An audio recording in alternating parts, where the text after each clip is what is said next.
If there was one expansion, one era of WoW that I could erase from my memory and play again for the first time, I would have to go with Wrath of the Lich King. But if I had a second option, I would most likely pick Mists of Pandaria. But if I had a third option, third time's the charm, I would definitely 100% choose Legion, World of Warcraft's 7th expansion, and one of my all-time favorite pieces of media to exist, Warcraft or otherwise. And I choose Legion because, well, to put it bluntly, Legion was good. And I mean, it was damn good. And I know there are many who would agree with me, as well as many who would disagree. And I understand why someone might not think the way I think. No, I actually don't. But why do I think that? Why do I believe Legion to be this top tier expansion in the top 3 of all time? Well, that is a question that I cannot answer with a simple statement. There is a wide variety of reasons, a sizable list of reasons as to why Legion has gone down, in my eyes, as a beloved piece of Warcraft history. And today, we're going to discuss some of those reasons. Today we ask, why was Legion so good? Now, like I said, there are many reasons, each differing for every person you talk to, but for me, the reason why Legion has stuck with me for so long is that it was the end of an era. Now, if you're a story guy like me... I'm a story guy. No, not like that, but like me, you actually care about the story, obviously. Stories, at their core, have 3 things: a beginning, a middle, and an end. And if WoW ever had an ending, there are 2 places I would put it. The first would be at the end of Wrath of the Lich King. And I put it there because, for at that point, many of the most important loose ends of Warcraft 3 had been tied up into a nice little bow. That and just about every single person I have ever known is in agreement that the cut to black after Bolvar's crowned Lich King was not only a picture-perfect ending to that expansion, but could have been for WoW as well, especially with how Bolvar worded his final statement. Now, go. Leave this place and never return. He basically tells you to fuck off and go away, and that is a perfect ending, especially in the context of the Lich King. But in essence, when you write a story, you want it to end on a high note.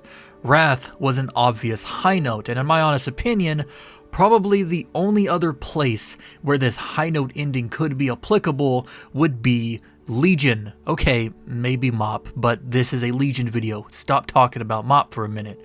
And I say Legion could have been the end because when it comes down to it, Legion was, as I said, the end of an era that had been defined by the expansion's main antagonist, the Burning Legion. Let me run it back.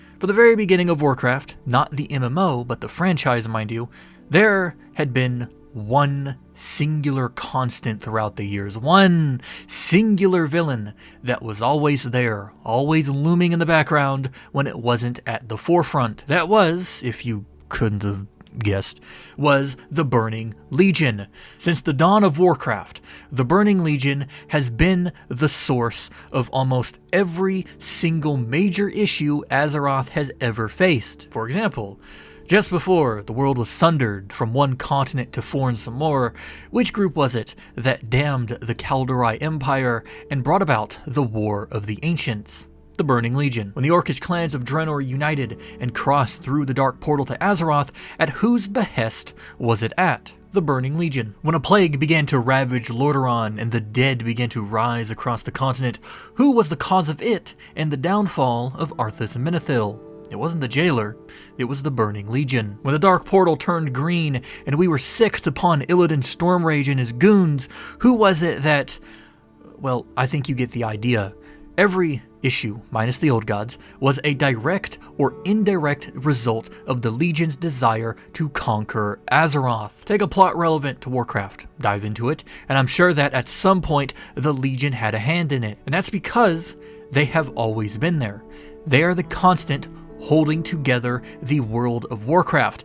They are the endgame. We get rid of the Burning Legion, we resolve so many of Azeroth's issues all at once. And Legion saw us do just that. Finally, after years of buildup, we confronted our oldest of foes and defeated them once and for all. And once that plot is resolved, it shall always feel like a piece will be missing, considering how large of an impact they left behind. Of course, in order to take that route, in order to conclude the story of the Burning Legion in a satisfying way, Blizzard needed to go outside the box, do something they've never done before, and they did that by sending us into space to confront the Legion on their own home turf, in a patch that will go down as one of my all-time favorites. Illidan, we've done all we can. Every choice, every sacrifice has led me to this moment. To face him once again. You are not coming with us. The hunter is nothing without the hunt. Did you not see this fate, prophet? Fate. Our survival was never in fate's hands. And this brings us to the next thing I wanted to talk about. Legion was the end of an era, and it felt like the end of an era, so it went all out. What do I mean by that? Well, it could mean a wide variety of things, but to me, Legion went all out by utilizing the things that came before it while holding nothing back. Probably the largest example of this would be the class halls. To give some context, for the longest time, WoW had lost its class pride, its class identity. That class identity, you know the one I'm talking about, that was so important in the early days of the game, yet it was no longer there. At that time, before Legion's release, there was no pride in playing a certain class, and there hadn't really been since the removal of the class quests back during the Cataclysm. But Legion remedied that, and they remedied it by granting each class in the game something that helped redefine them as an entity. As many know, each of the 12 classes in the game received their very own hub, where that class, and that class alone, could hang out, do their chores, while being surrounded by things that made you feel like that class. Hunters, for example, got a hunting lodge nestled atop High Mountain. Paladins got to finally see what lies beneath Light's Hope Chapel after all these years. Rogues were granted a sewer. Demon Hunters got a spaceship. Mages got the key to Aegwyn's private estate. Warriors got to hang out in literal Valhalla, and Death Knights returned to Acurus, etc., etc. And not only was the setting unique for each hall, but each had their own unique perks, their own unique followers, and their own personal storylines involving the world at large, which really made leveling alts feel separate from your main. It made things feel less redundant, and it allowed for Blizzard to show what was up on and around Azeroth while we were busy fighting on the Broken Isles. And that last part, as someone who has played this game for years, as someone who has basically experienced everything in the game at least once, seeing places like Darkshire and the Maelstrom and the Scarlet Monastery be utilized to tell a story in the present day, no matter how small that story was, there's something about that just resonates with me. We got to visit locales that I went through in my earliest youth, places I helped build or destroy. I gained a connection to many of the places the class hall storylines take you, so to see them again being utilized for the current setting, it made the world feel alive, like the Legion's invasion was actually a global phenomenon, and that my past struggles in these places actually mattered. And now we have to make sure all of that effort wasn't in vain. Another such example of this would be the expansion's pre-patch, which saw many of the older zones on both Kalimdor and the Eastern Kingdoms be targets for a demonic invasion, with a lot of the most important characters in those zones making their return to fight off the Burning Legion. I will never forget the time I first did the Westfall invasion. It was the first one I ever did.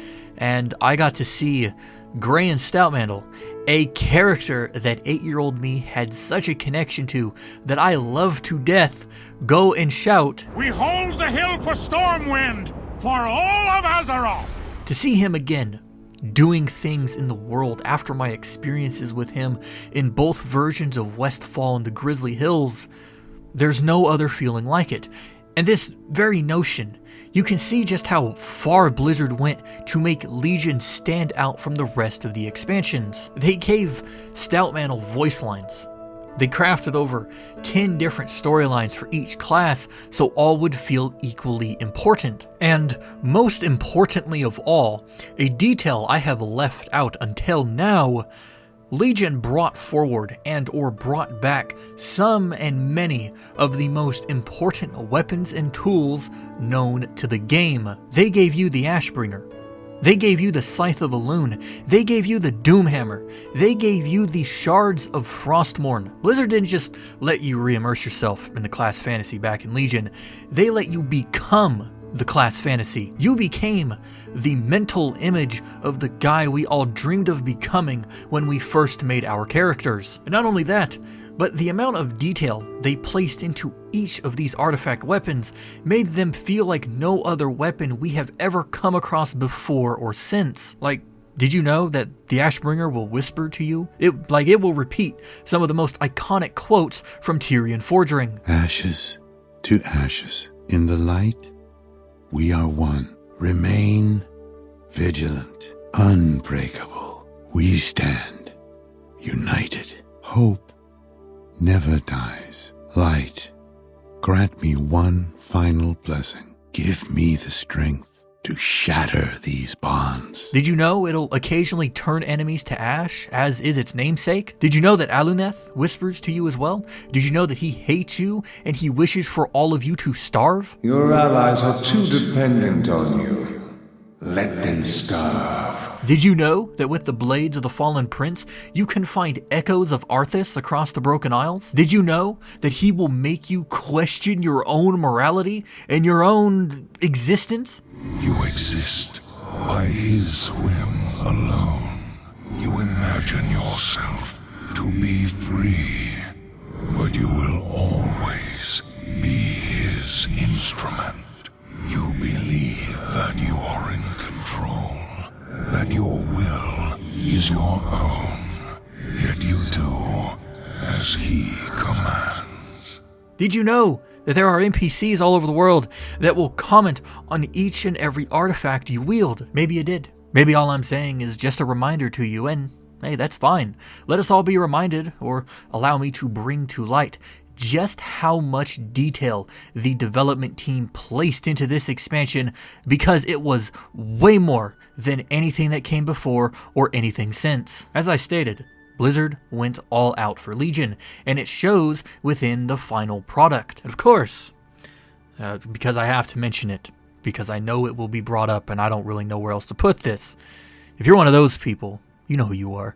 Your reasoning for why Legion might be considered good isn't because it's good, but because Warlords of Draenor was just so terrible. And you'd be right. WoD was the bottom of the barrel, and whatever came after it didn't need to do much to be better. But then I would argue, very much so, that you could apply that same logic to BFA and Shadowlands. BFA, to many, was the bottom of the barrel. Shadowlands went lower than the bottom of the barrel. We punctured the hole in the boat. We are sinking. So that argument, it really doesn't hold up. Stop coping.